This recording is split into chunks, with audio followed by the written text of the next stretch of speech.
Good morning. Come on in. It's Monday morning. Let's raise a glass, y'all.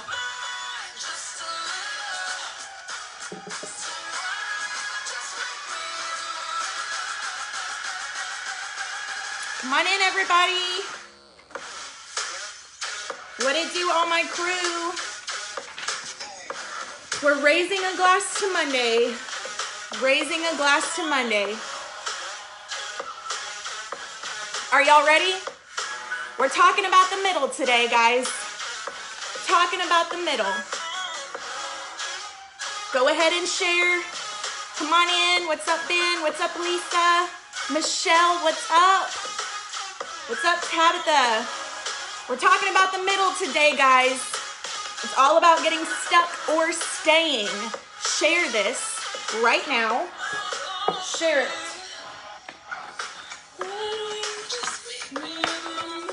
Let me do this real quick. Come on in, guys. Share this. We're going to be talking about it. Unfiltered Chats with Alissa Holt. I don't know what you woke up with today, guys. I don't know what you're dealing with. I don't know what you're facing. Maybe you feel like you're stuck. Maybe you feel like you've been in this position where you have stayed in the same place for so long. If that is you, give me a heart party right now and drop an emoji. Drop an emoji right now about how you feel about the middle seat. We're going to be talking about it today. Drop it right now. Let me see those hearts. Let me see what you guys are up to. I don't know if my video is working correctly. I'm going to shut this door. There we go. I see the hearts. I see everybody on here. Let me jump over to my video over here and see if I can see the comments coming through. What's up, everyone? How is this sound? Good morning, good morning. How are you guys doing? Let me know you hear me. Give me a thumbs up. Give me a coffee cup. We're talking about the middle seat this morning. I don't know if you feel like you are stuck today. I don't know if you feel like you have been in the same place all day long, all morning long, all week long, all the past 2 months long, the past several years long, wherever it is that you feel like you've been. We are talking about the middle seat. I see you, Sarah. And believe it or not, I see the coffee cups coming in. Believe it or not, I have felt like I was stuck for so long. It was very frustrating. It was extremely frustrating, feeling like you are stuck in this position of staying in the same place. You see where you want to go. You see where you desire to go. You see where you feel God has called you to go, but you're stuck. Anybody else feel that way today? I want you to drop me a comment below. Let me know, where is it in your life that you feel like you have been stuck? Where is it in your life that you feel like you're in the middle seat? Comment below. Let me know what it is. We're going to chat for a second because, guys, I spent some time with the Lord this morning and just preparing for, getting on live and talking to you guys. And there is this massive thing that I feel like I want to drop in your lap today. And it is going to shake you. If you are ready for it, hashtag shook in the comments below, because this is fixing to rock your world. I have been in this weird up and down for the past, 2 years. Confession time. You guys ready for a confession? Give me a heart party, because right now I'm fixing to drop you a confession. I have been stuck for 2 years. Let's just cheers to that, because I don't think you realize how many of us out here on social media who are doing this thing, encouraging you, trying to keep you uplifted and pushing you forward, we feel completely stuck just like y'all. So cheers to that. I see all of the shook coming in. You guys are ready. You're here for it. I have felt completely stuck, and it has shook me, because I'm like, you know what? I don't know what to do about where I am right now. For most of my life, I've been in full-time ministry, pastor's daughter, right? And when I got married to Brandon, before I got married to Brandon, I was in the forefront. I was preaching almost every week. I was doing my thing, leading worship, pushing out tons of like content and everything like that. And when we got married, something shifted in me where God was repositioning some things, and it made me feel like I was stuck. It made me feel like I had lost my voice. It made me feel like in the bigness of his talent, in the bigness of his personality, I got lost. Have you ever felt that way before? Have you ever felt like you were lost? You didn't know how to move forward. You didn't know where to go. You didn't know how to get unstuck. If that's you, give me an emoji of how that makes you feel, because we're going to talk about it today. I think that you would be surprised to know there are more people that feel stuck than there are people that feel like they're actually moving forward in the thing that they feel they're called to do. Right? And so if you have not been on this channel with me, the name's Alissa Holt. We are talking unfiltered. We're raising a glass to Monday morning, to being in the middle seat. And if you don't know, I've written a book called Unfiltered, and one of my chapters are the middle seat. Share this real quick. As soon as you share it, drop me an emoji. Let me know how the middle seat makes you feel, or hashtag shared down below. I'm going to give you a second to do that, because I'm fixing to read some of my book. I'm fixing to encourage you. I'm fixing to tell you what the middle seat really does for you. And we're actually going to be having some guests on this week. I see all of the emojis of how the middle seat makes you feel down below. Pop them down below as soon as you share it. I'm going to let this play for a second. You guys share, drop an emoji. How does the middle seat make you feel today? Here we go, because this is going to be good.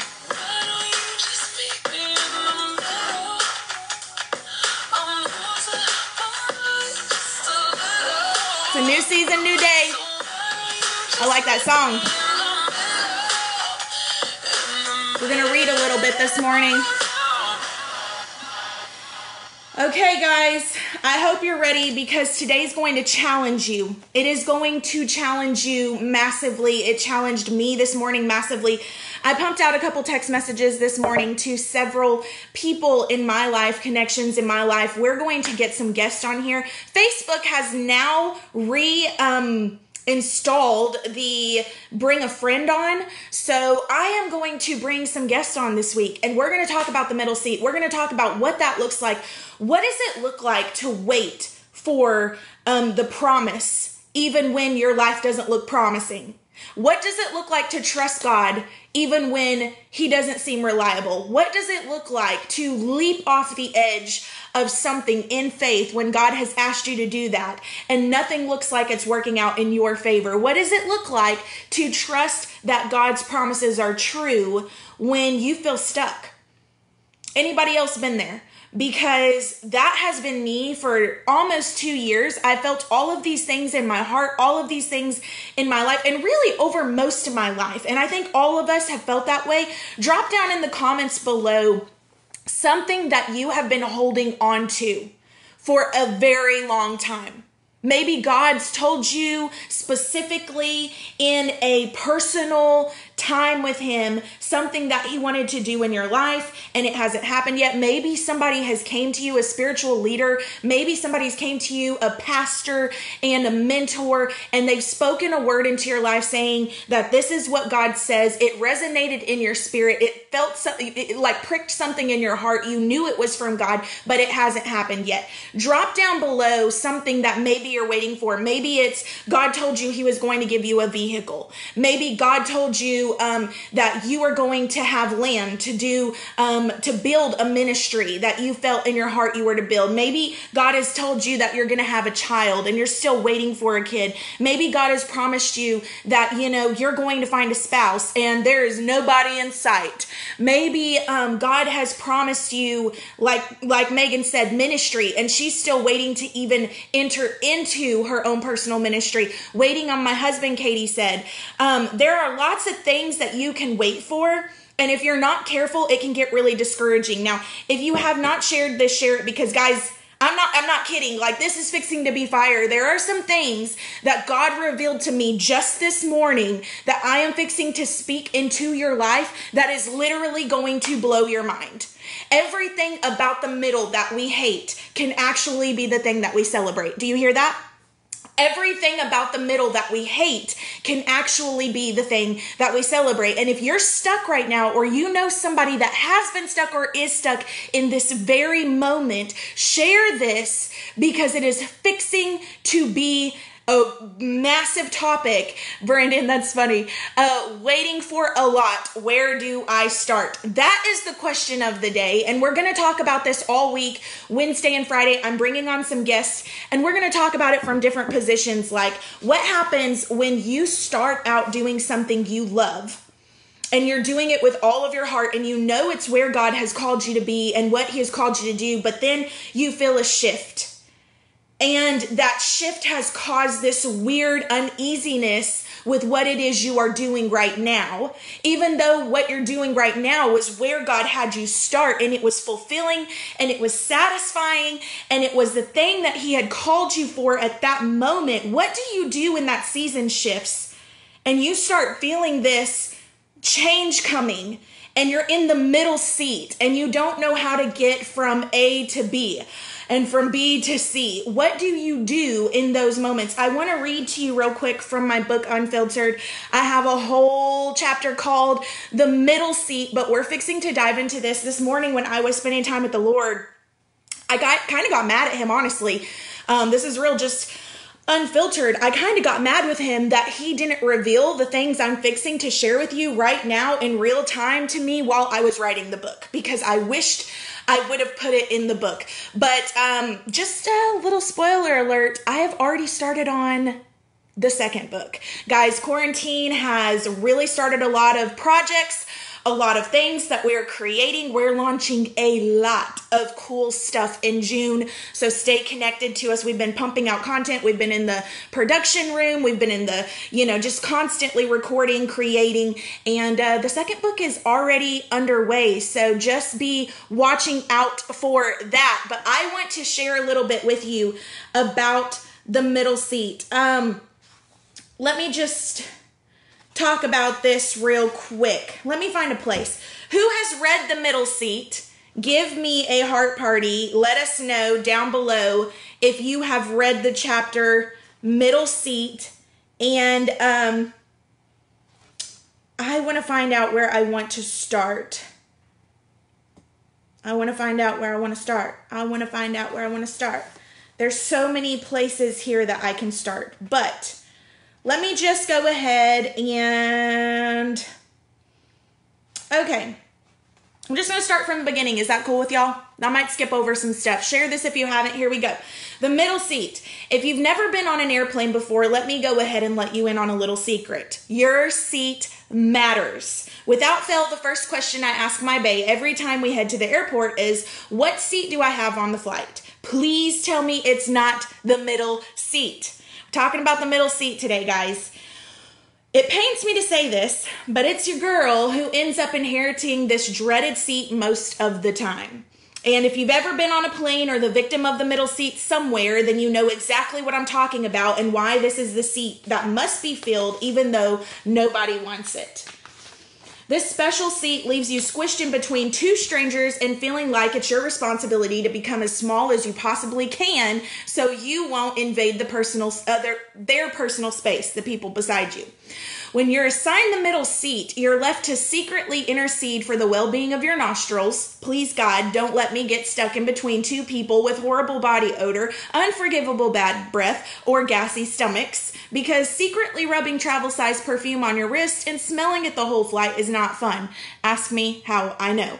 This dreaded seat will have you walking down the aisle of your plane like an undercover spy, secretly scanning every person around your row to see if they look like talkers, and you'll be double checking your ticket to see how long it'll take for you to get out of the cramped space and back into open and fresh air. My point, no one likes the middle seat, especially me. Maybe you feel like you have been stuck in between people all of your life. If we can take this analogy, You may feel like you woke up stuck in between watching other people own the seat that they've been dealt in life while you absolutely hate the place that you're sitting in. Guys, I don't care if it is infertility. I don't care if it's just being dissatisfied with where you're at with what you do in life. I don't care if it's divorce. I don't care if it's abuse. I don't care if it's watching everybody else fulfill everything on their life and you just not knowing where to start. Whatever middle seat it is, it sucks. Can we just give a big cheers to that? It sucks sitting in a seat feeling like you are stuck while you watch everybody else do what they're supposed to do in life. Can we just give a big, I'm shook down in the comments below? Because it will literally shake you when you feel like you are stuck and you are watching everybody else do what they're called to do while you just sit and don't know what to do next. You don't know what your next step is. You don't know what your next thing is, but you still feel like you're just shook by the fact that everybody else is able to move forward, but you're just sitting here. My point, no one likes the middle seat, especially me. And on the way to the airport, my husband turned to me and said, babe, don't even ask if you're getting the middle seat. The answer is yes, right? I see all of the comments down below. I'm going to skip some stuff. I talk about the fact that the window view can be what represents the seat of promise in your life on an airplane. I talk about the fact that you can see something that nobody else sees. You see a view that nobody else sees. It can represent the seat of promise, the window view on an airplane. The aisle seat can represent the seat of pain. And I talk about how I'm reminded of this because I just saw a flight attendant crash her snack cart into my husband's knee and then shove him over as she continued down the aisle. This seat has a view that consists of nothing more than what's directly in front of you. All of the pain that's in front of you, all of the things that have hurt you. When you sit in a seat of pain, you're constantly focused on, are they going to hurt me? When will the pain end? You're constantly looking over your shoulder to protect yourself from the things in your life that might come crashing into you next. And the middle seat can represent the in-between stages of your journey. It's a place where you aren't necessarily guarding yourself from pain anymore, but you adopt the mindset that it's your job to become as small as possible so that you don't disrupt your seat neighbors. It comes with a partial view of both pain and promise and leaves you to focus on the dear souls sitting right in front of you. Do you hear me? How many times do we find ourselves in between pain and promise? Are you guys there today? Have you felt it today? If you have felt it, type I'm here. If you are there, type I'm here. We're just encouraging each other with the fact that we are not alone. So many times we either display the fact that we have been sitting in pain. For instance, when you check out Facebook, guys, let's just talk about this for a second. When we look at Facebook, you have your Facebook posters that are always posting about how they're depressed. And they're always posting about what drama they're going through. And they're always posting about how their life just sucks. And they want all of the pity comments, right? And then you have the Facebook posters that are posting all of the highlight reels, right? They're posting all of the cool stuff. I see it right here, guys. I see you guys right there with us. You have the Facebook posters that are posting all the highlight reels, all of the happy faces, all of the cool stuff, all of the traveling, all of the fulfilled promises, all of the things, right? But you don't have a lot of people posting about the in-between. You don't have a lot of people posting the in-between pain and promise stages on Facebook. They're not sharing that side of their story with you because that side of their story is not glamorous. Right? The pain side is glamorous. It gets a whole lot of attention. And the promise side is glamorous. It gets a whole lot of attention. But the in-between stage, the middle stage between pain and promise is not glamorous to post about. It's not glamorous to talk about. It doesn't catch a lot of people's attention. It's just a place where you feel stuck. It's a boring stage of life, right? It's this place where you're like, I don't know where to go next. I don't know what I am to do next. But I'm here. I'm here for it because there's nothing else to do. Listen, when you're in the middle, I don't know what situation you're in right now where you're in the middle, you can do one of two things.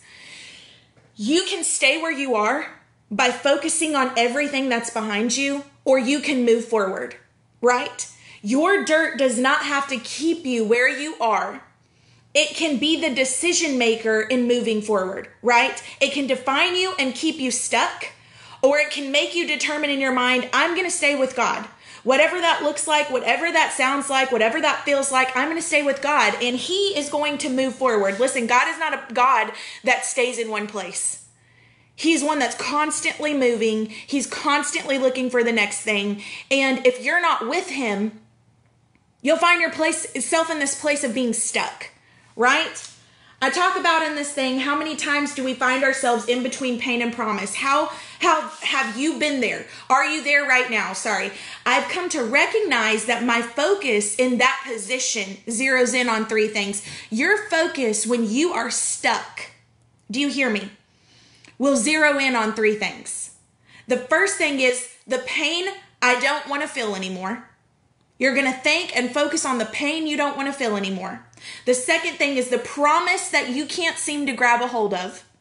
And the third thing is all the people who seem to be ahead of me. When you feel stuck, those are the three things that you're going to zero in on.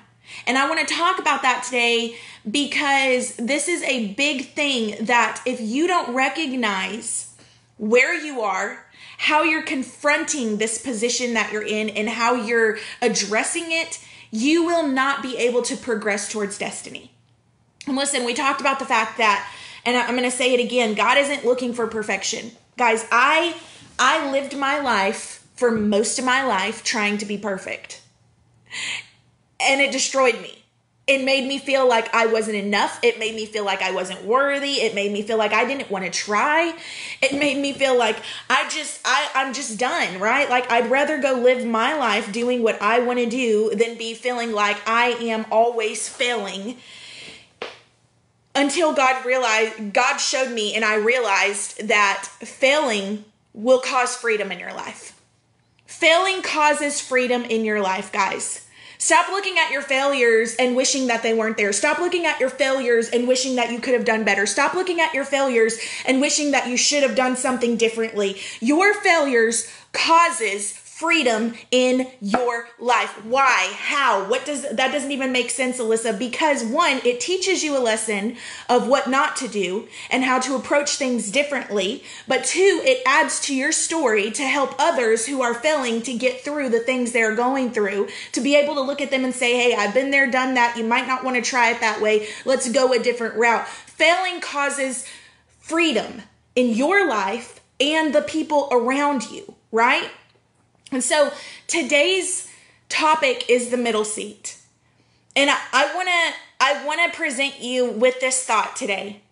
Okay, could it be that the middle seat is a place that you can choose to stay stuck, or you can choose to stay? You can choose to be stuck or stay. Most of the time we look at the middle seat as something that we're stuck in, but not something that we stay in, right? In my book, I talk about the fact that you have the choice to move over into the seat of promise. God doesn't assign you a seat. He gives you the choice to choose what seat you're sitting in right now. Guys, it is your choice to sit in pain.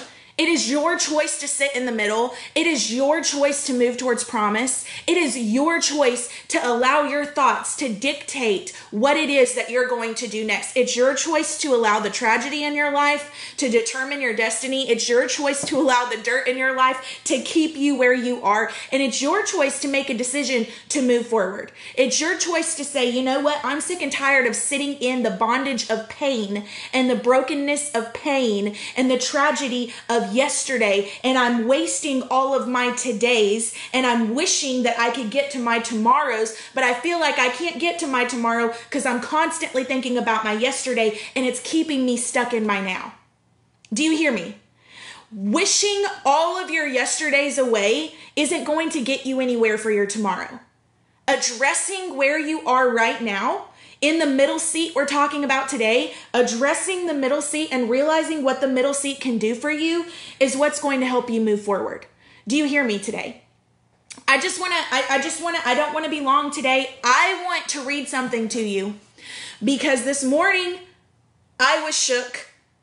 I was shook this morning when I did some studying. Do you hear me? What if I tell you today that the middle seat is where, are you guys ready for this? Because I was totally like mind blown by this today. The middle seat is the thing that not only creates life, but births life. What if I told you that the middle of your journey is the place where you can create life, and it's the place where you birth life?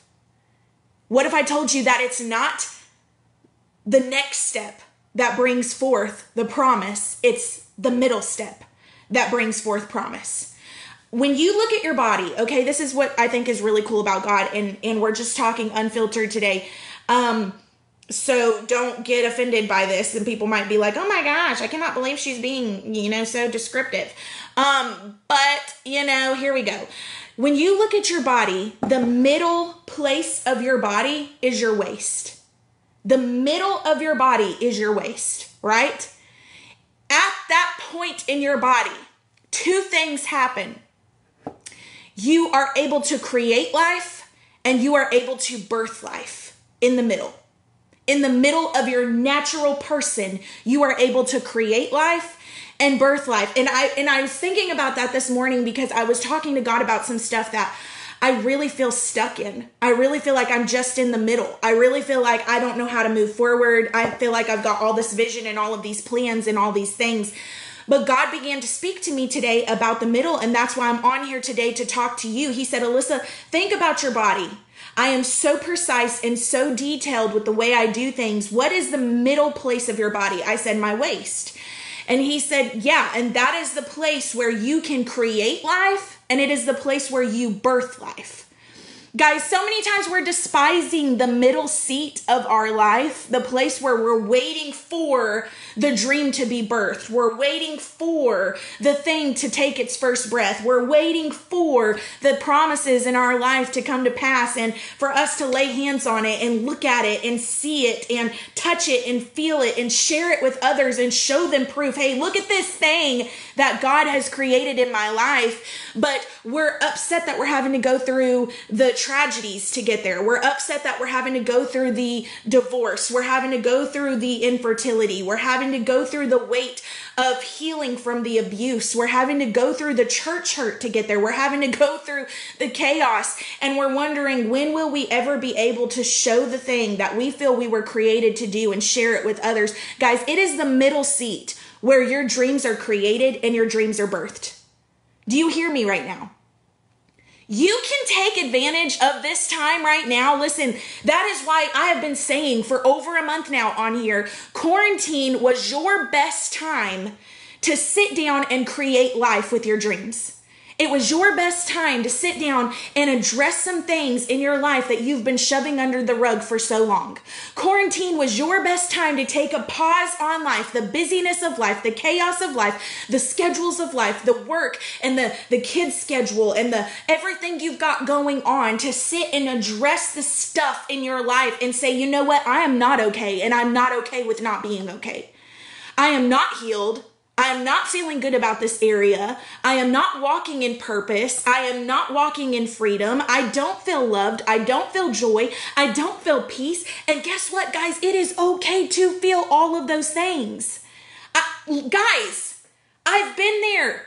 I'm right there with you and still there with you in some ways. I am still walking through things I have not shared about on here because it's not the time to share it. And that's the other thing. Stop sharing all of your mess with everybody before God releases you to tell people about it. The problem you're having right now is you're too busy opening your mouth and sharing all your stuff on social media that God can't even take you through a process because you're too busy poisoning the process by speaking things you shouldn't be speaking. By telling people things that you shouldn't be telling them. And you got all of these people that don't even know how to heal themselves, and they're speaking into your life, and they're not helping you heal. You got all of these people that are speaking into your life because you're sharing too much stuff throughout your process, and they're reminding you how broken you are because they're broken themselves. You got all these people holding you back from your tomorrow because they've been living in their yesterday the majority of their life, and they don't want to see you succeed. Your middle seat does not have to be detrimental. It can be a place where life is created and where life is birthed. The problem is you keep on sharing your stuff to too many people that don't need to be hearing it. You're literally placing your destiny in people's hands that haven't even proved that they can walk in their own destiny. Let's just talk about that for a second. Guys, one of the biggest things we do as human beings is we seek affirmation from people who aren't even doing anything with their life. They're not doing anything with their life. They're not walking in promise. They're not walking in destiny. They're not healed. They're not whole. They're not putting themselves back together. They're constantly talking about the chaos, the brokenness, the drama in their life. And yet you keep running to them with the process that God's trying to take you through. And they don't know what to do with it because they haven't addressed the own process in their life. They don't know how to deal with it. They don't know how to help you. They don't know how to push you towards the thing God has for your life because they haven't even got up off of the ground that they've been laying on for 10 years. Learn to shut your mouth and go through a process with God in the middle without sharing it all with everybody. Now, I do want to say, it is important to have spiritual leadership to talk to. It is important to have counsel. It is important to talk to a therapist. Can we just talk about the fact that dirty word in Christian community, that when you need counseling and therapy, that something must be wrong with you? Honey, if you need counseling and therapy, go do your thing, boo-boo. It is the best thing I ever did was sit down on a phone with my counselor every other day for 2 or 3 hours at a time and talk to them about my brokenness. Talk to them about the things that I couldn't get together. Talk to them about the stuff that I didn't know how to sort through. It was the best thing I ever did was reveal my dirt to people, to this person, to my spiritual counsel, to my pastors, so that I can sort through the wreckage. There is a difference in sharing your dirt with somebody who knows how to pick you up off the ground and sharing your dirt with other people who have too much dirt in their life and they don't know what to do with it. Now, I done lost a bunch of people on that one probably, because here's the deal. Here's the reality. You were not created to do life by yourself. Cheers to that. If you're there with me on that, give me a coffee cup. You were not created to do life by yourself. You were not created to figure it out alone. You were not created to walk through tragedy by yourself. You were not created to live this life all alone and be able to succeed. That is not how God created us. He created us for community. He created us to walk it together. He created us for taking each other's hands and saying, hey, I'm screwed up, you're screwed up. Let's not hide it from each other. Let's talk about it. Let's discuss it. Let's celebrate the dirt, because the dirt is what causes growth in our life. No seed can ever grow without dirt. No crop can ever bring forth fruit without dirt. And you're over here trying to cover the dirt up and trying to push it under a rug and not talk about it. And God's like, that's the very thing that's going to cause growth in your life. But instead of taking your dirt to people that can help you plant that thing properly, you're taking your dirt to other people who are also kicking their dirt around and not knowing what to do with it. So what does it become? It becomes a big dirt show.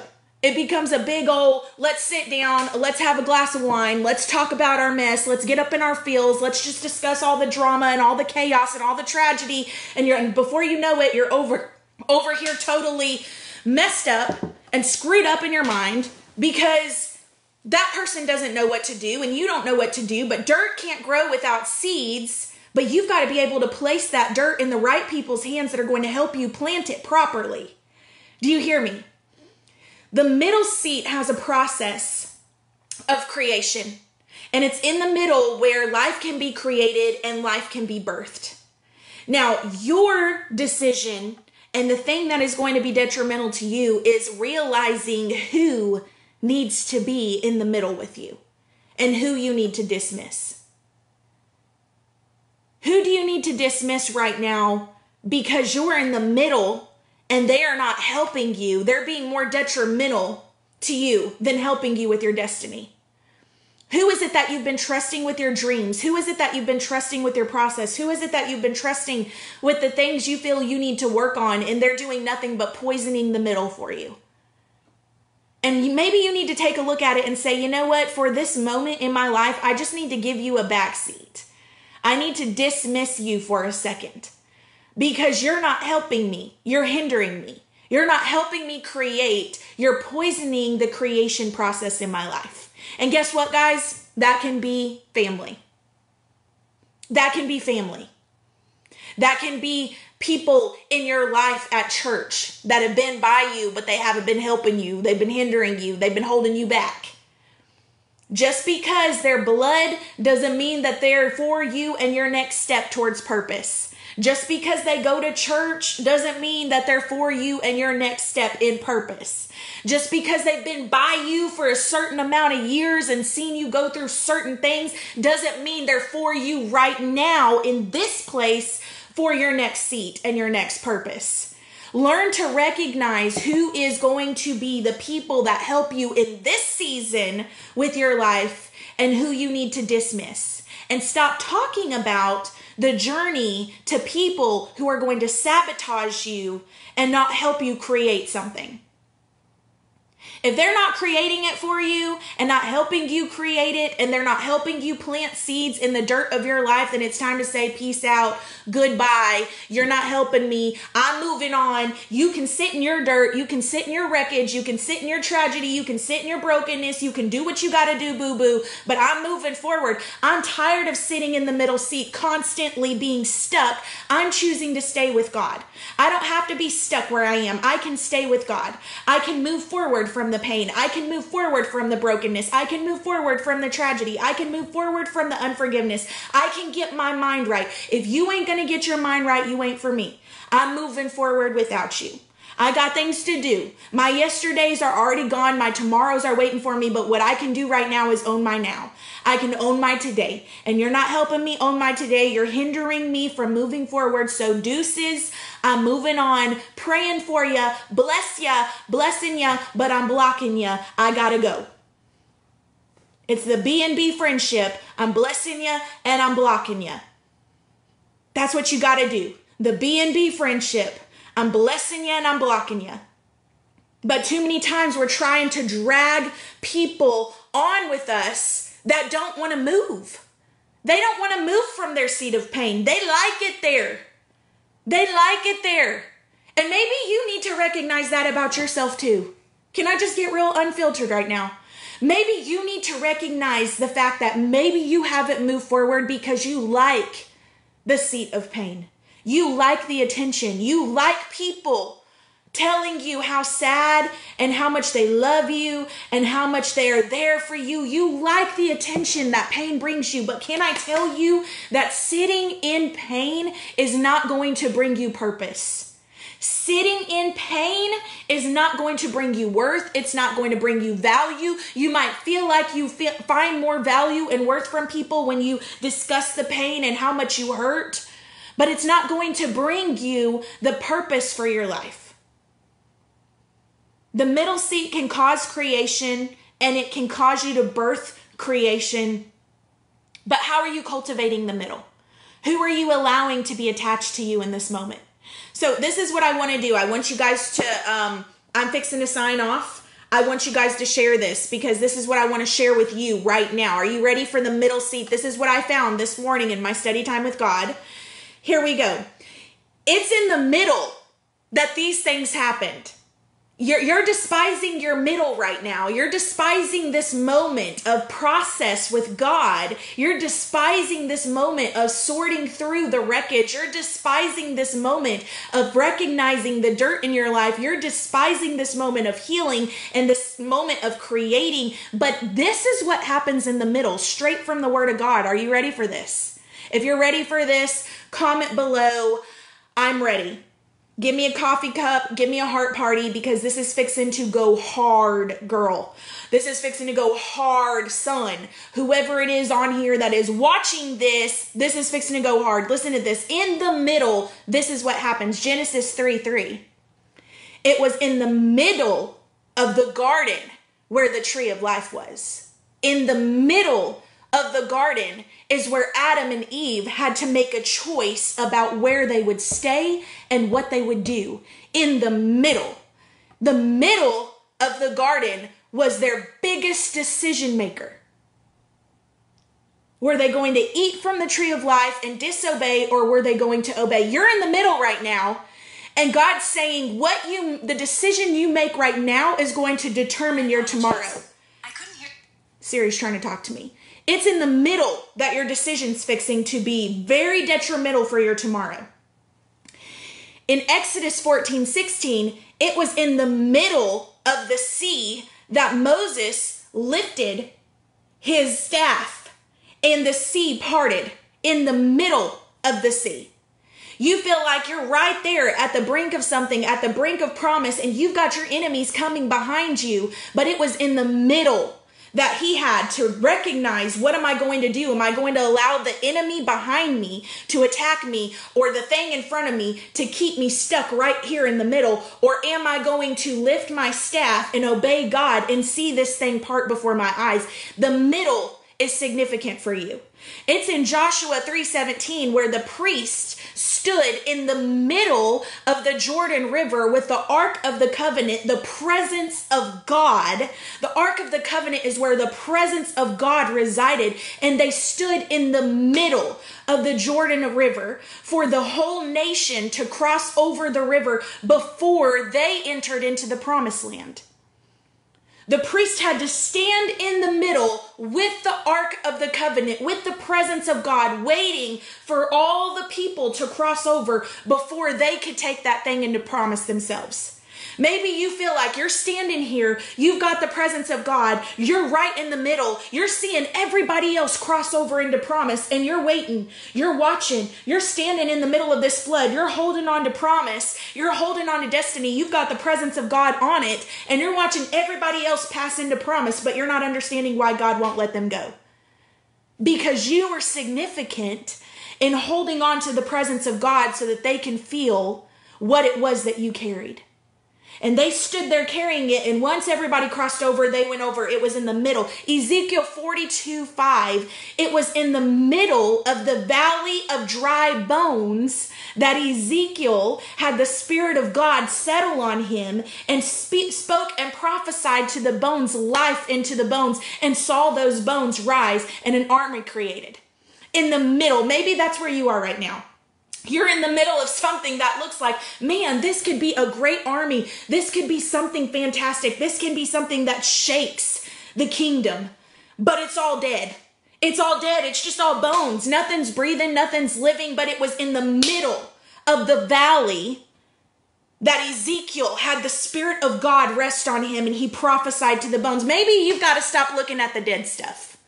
Maybe you're just sitting there looking at the dead stuff in the middle seat, and God's saying maybe you should open your dadgum mouth and prophesy to the dead stuff. Maybe instead of speaking death over the dead stuff, you should open your mouth and start prophesying creation and life over the dead stuff. Maybe you don't see hope for your future, but maybe you done been talking about all of the death for so long that you're believing the lie that that's all you're created for, because what you speak, your ears will hear, your mind will believe, and your heart will begin to create an atmosphere of death in your life. Speak life. It was in the middle of the valley of dry bones that Ezekiel encountered the Spirit of God and began to prophesy over the dead stuff. In John 19:18, are you ready for this? In John 19:18, Jesus was crucified in the middle of two other men who were convicted. Jesus was crucified in the middle. And you know what it shows me? You know what it shows me? That sometimes we might not want the middle seat, the process of the middle. But it is our choice to say yes to the middle. Jesus was literally in the garden where the tree was in the middle of the garden, and Adam and Eve made the decision to do what they shouldn't do, and it changes the trajectory of what it was we were called to do. But Jesus went back to a garden and said, God, if there's any other way to get out of this, let me get out of it, but not my will, your will be done. Sometimes you need to realize you're not stuck in the middle. You're choosing to stay because it is the next step for your tomorrow. And Jesus said, I'm going to choose to stay. I'm not stuck here, but I'm choosing to stay. And he was crucified in the middle to show us that we can overcome the middle seat. We can overcome the middle places of our life. John 8:6. Are you ready for this? John 8:6. Jesus knelt down in the dirt and wrote in the dirt in the middle of a woman who had created this atmosphere of adultery and had been caught in the act of adultery. And he was in the middle of her and in the middle of the people who were trying to stone her and convict her for the dirt in her life. Yet Jesus stepped in the middle and wrote down in the dirt and said, let him who is without sin cast the first stone. Do you realize what I'm trying to tell you today, guys? I'm trying to encourage you that the middle is where you can create life and birth life. In the middle is where the decision is made for your tomorrow. In the middle is where you can prophesy over the dead things. In the middle is where you can choose to say, I'm not stuck. I'm choosing to stay with Jesus. In the middle is where you can see in front of you and enemies behind you. But if you trust God and obey him, he will split seas for you. In the middle is where you can choose to stay with God while you're watching everybody else pass you with their promise. They're entering into promise, but you're standing there carrying the anointing, just like in Joshua, the Ark of the Covenant. And then they were able to go into the promised land once everybody else crossed through. You don't understand it. But what's your purpose? Are you willing to say yes to the middle?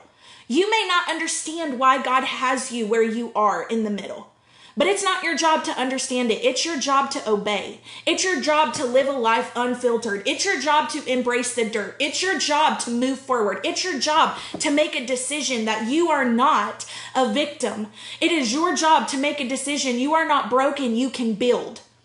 I may see brokenness all around me, but whether or not I build or not is my decision. It's my choice to move forward. The middle seat can be so vital for you. It's in the middle Jesus was crucified.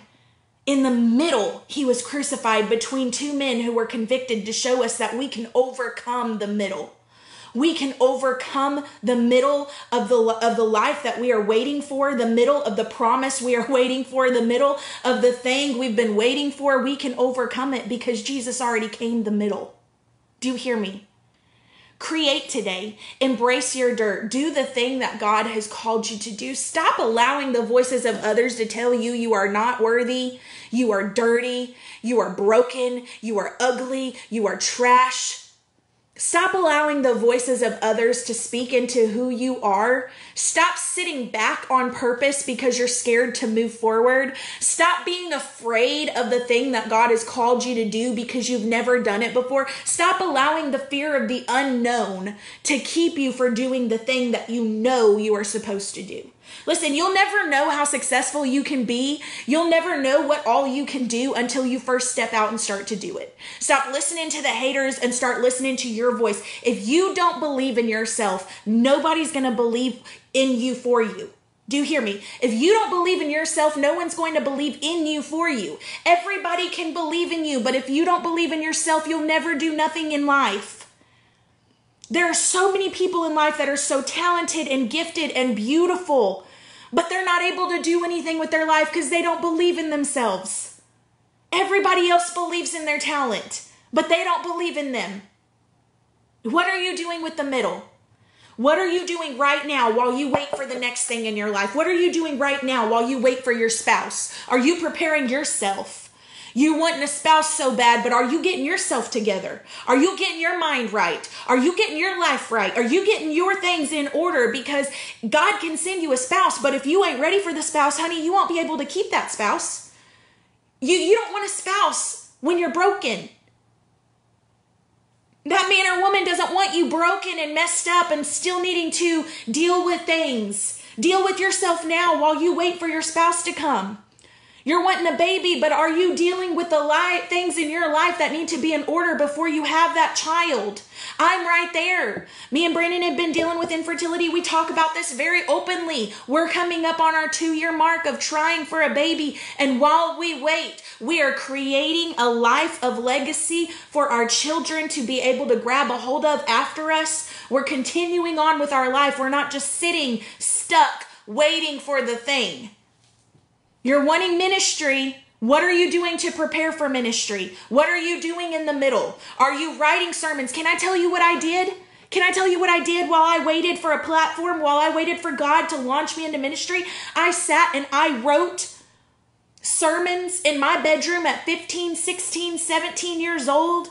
And I sat and I preached to my mirror.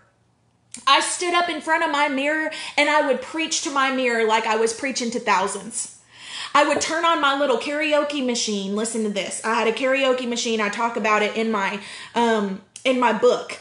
I had a karaoke machine and I would sit and I would record myself preaching, and I would record myself writing songs long before I ever had a platform, one follower, one person in my life that cared to hear anything what I had to say.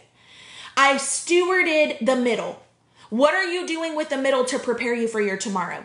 You can sit here stuck and believe that you're never going to do nothing, or you can prepare yourself for tomorrow. Listen, preparation causes expectation, and expectation will cause manifestation in your life.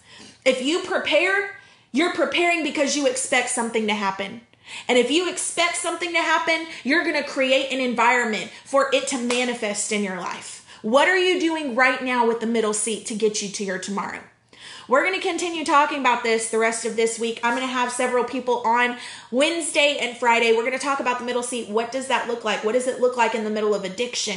What does it look like in the middle of rape? What does it look like in the middle of, divorce? What does it look like in the middle of feeling like nobody sees you, nobody hears you, nobody wants you, nobody loves you, nobody sees any kind of potential on your life? What does it look like in the middle seat to continue to prepare for your tomorrow? And how can that change the outcome of your destiny? I love you guys. I hope this blessed you. Be with me Wednesday. Be with me Friday. Share this. Thank you for joining me today. We did go a little bit longer than what we normally do, but I just felt this on my heart today, and I feel like people need to hear it. Usually we only go 30-something minutes. We went a lot longer today. Let me see here. 51 minutes. So yeah, we went well over our time. If you haven't checked out my book, Unfiltered, go check it out on Amazon, on Kindle, on our website, www.brandonandalissa.life. We are preparing some awesome things for my virtual signing party. I'm going to be releasing a very original, brand new single of mine that you guys get to hear for the first time. So be on the lookout for the announcement of when that's going to happen. We've got some cool things we are creating and fixing to release the beginning of June. You guys are going to be mind blown. It is going to be epic. I'm actually spending all day today doing something very exciting that I'm very excited to just pour into you guys. Thank you for being a part of this community. Thank you guys for loving on me and sharing your morning with me. I hope you guys are having a great day, that you continue to have a great day. Do something different with the middle seat. Stop just sitting down and not doing anything with it. I'm checking the comments real quick just so I can see what you guys are up to, what you're saying. Be blessed. I love you guys, and do something different this week. Sit down and be intentional with your week. Why don't you? I sat down this morning. Every Monday morning I sit down and I fill out my planner of everything I'm going to do that's going to help me move forward with my destiny. I did that this morning. I'm super encouraged. I can't wait. And I hope that you will do the same. Let that be your challenge today. Sit down, say, what are some things I can do to cultivate my tomorrow so that I can steward the middle the best way that I can. I love you guys. Be blessed. I will see you guys Wednesday night, and be on the lookout. I think me and Brandon are going live tonight at 10 p.m. for our worship live instead of tomorrow night, because tomorrow we will be in the studio all day long in Sarasota doing some fun stuff for you guys. So we won't be available to come on tomorrow night, but I'm pretty sure we're going to be on tonight for worship. So go check us out on Brandon's page, 10 p.m. Eastern Standard Time. Love you guys. Be blessed. I'll talk to you guys soon.